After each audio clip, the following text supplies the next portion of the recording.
Cyklistika pre mňa znamená maximálne všetko, nakoľko ja som začal cyklistikou približne v 3-4 rokoch a viac menej odtedy som pri bicykloch zostal stále, takže som sa im venoval. Pravidelne sme chodili na výjazdy, keď sme boli do tých 15 rokov, obehali sme celé mesto, chodili všelikade a vlastne potom som k tomu doviedol aj Aďu, približne tých 5-6 rokov dozadu a spomínam na ten prvý výjazd, keď sme išli, ja som jej povedal, že to bude nejakých 20 kilometrov a fakt maximálne ju to zničilo, lebo nakoniec to bolo 46 a ja som myslel, že vtedy už nebude nikdy bicyklovať a nakoniec som ju dotiahol k niečomu takémuto ako prebicyklovať Ameriku na bicykloch.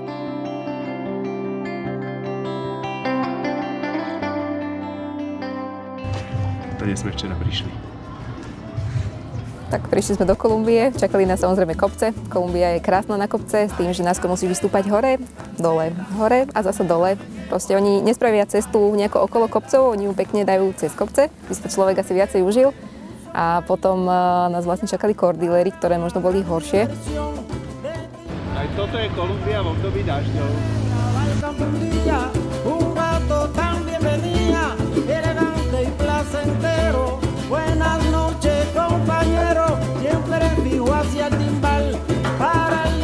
Teraz sa nachádzame vo výške 300 metrov nad morom.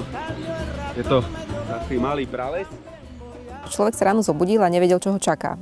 Tá príroda v tej Strednej Amerike, to bolo niečo naozaj. To bola vlastne príroda, na ktorú nie sme zvyknutí.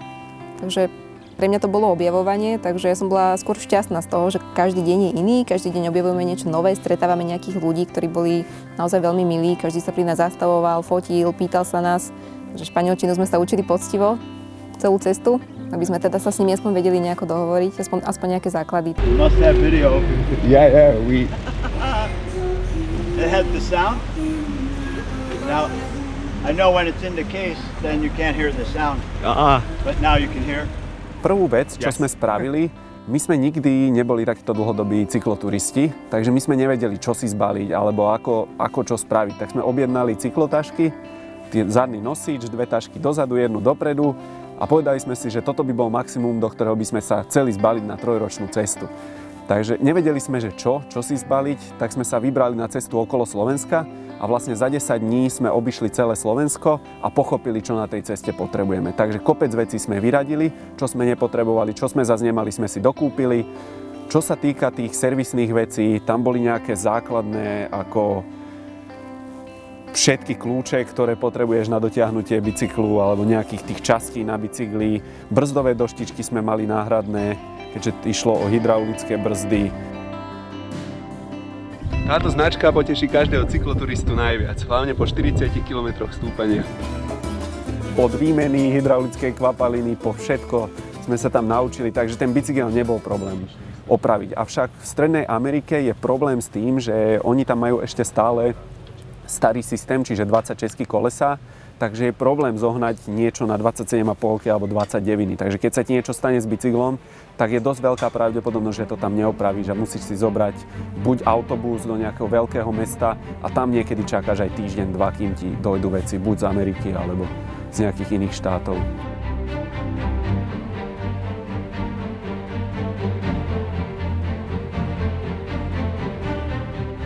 Aj tí ľudia, čo mali málo, čo bolo aj vidno vlastne na tých domoch, tak tí by ti dali všetko, aj to posledné, čo majú. Takže to nás dosť prekvapilo. Ako nemôžeme povedať, že by napríklad bohatí ľudia v Amerike boli horší. To sa nedá povedať, pretože boli úplne rovnakí ako tí chudobní.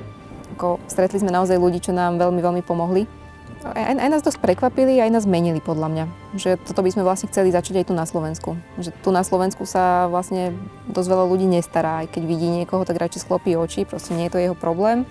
Tam to bolo iné, tam sa každý pýtal, každý sa zaujímal. Bolo to iné. Hlavne v tej Strednej Amerike už po obede bolo také teplo, že sme museli o nejakej 11:00 si sadnúť niekam do reštaurácie, dať si obed a čakali sme väčšinou nejaké 2 hodiny, kým prejde to úplne najväčšie teplo. A až potom sme pokračovali, lebo to nemá zmysel v takých teplách, s tou vlhkosťou.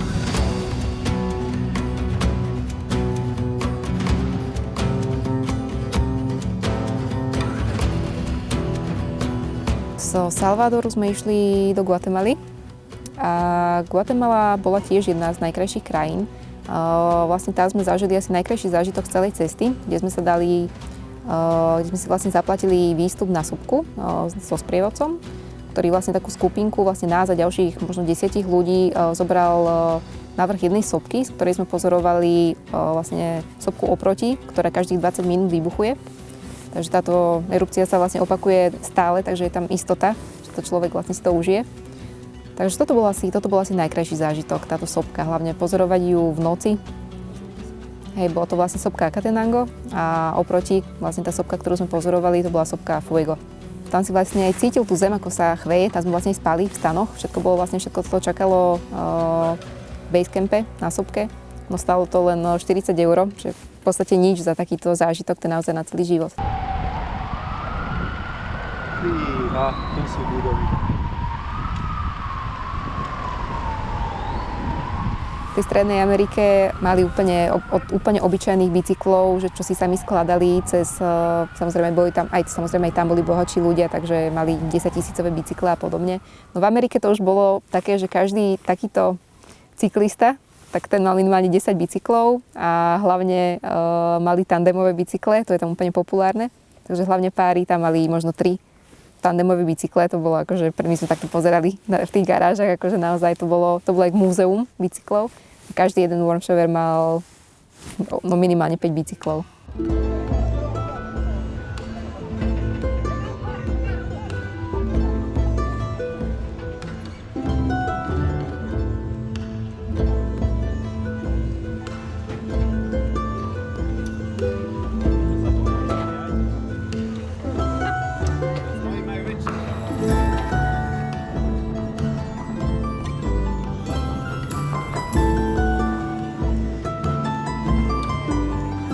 Zo Strednej Ameriky sme potom pokračovali vlastne cez Belize, teraz z Guatemaly cez Belize. To sme prechádzali stredom krajiny, takže to bola úplná nuda. Ešte aj s strašne zlou diaľnicou, po ktorej sme išli, to bolo strašné, takže sme sa tešili už na Mexiko. A tam vlastne sme bicyklovali po Yucatáne, čo sme nazvali strašne nudnú cyklistiku po veľmi zaujímavých miestach. Takže vlastne z Yucatánu sme potom prešli cez celé Mexiko a zasekli sme sa v Mazatláne, čo je vlastne prímorské mesto. A tam už vlastne ten COVID začal už byť taký seriózne v Mexiku, že už sa tam veľmi nedalo pohybovať, všetky atrakcie boli zavreté, všetky múzeá boli zavreté. Tam sme vlastne začali zvažovať, že či ideme naspäť domov, alebo či existuje nejaké riešenie, či môžeme dokončiť tú cestu na Aliašku. Čo sme vlastne potom usúdili, že to vlastne nepôjde, že tento plán musíme úplne nechať tak. Takže vlastne tam sme zostali 2 mesiace a rozmýšľali, že čo ďalej.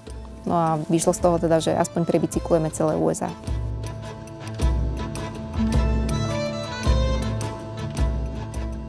No Stredná Amerika a Kolumbia je ďaleko za nami v tomto. Oni naozaj tie cyklotrasy majú iba po mestách, veľkých mestách, ale čo sa týka mimo miest, nejak v horách, tak ideš po hlavných cestách. Čiže väčšina tých vodičov v Strednej Amerike bola dosť nezodpovedných, lebo nie sú zvyknutí na tých cyklistov na tej ceste. Takže v Kostarike bolo bežné, že autobus išiel vedľa teba tých 120 km za hodinu a išiel vedľa teba 3-4 cm. Takže naozaj to bol veľký hazard. Ale v momente, ako sme prekročili hranicu Spojených štátov, tak tieto cyklotrasy nabrali úplne nový význam a tie cyklotrasy sú tam úplne všade.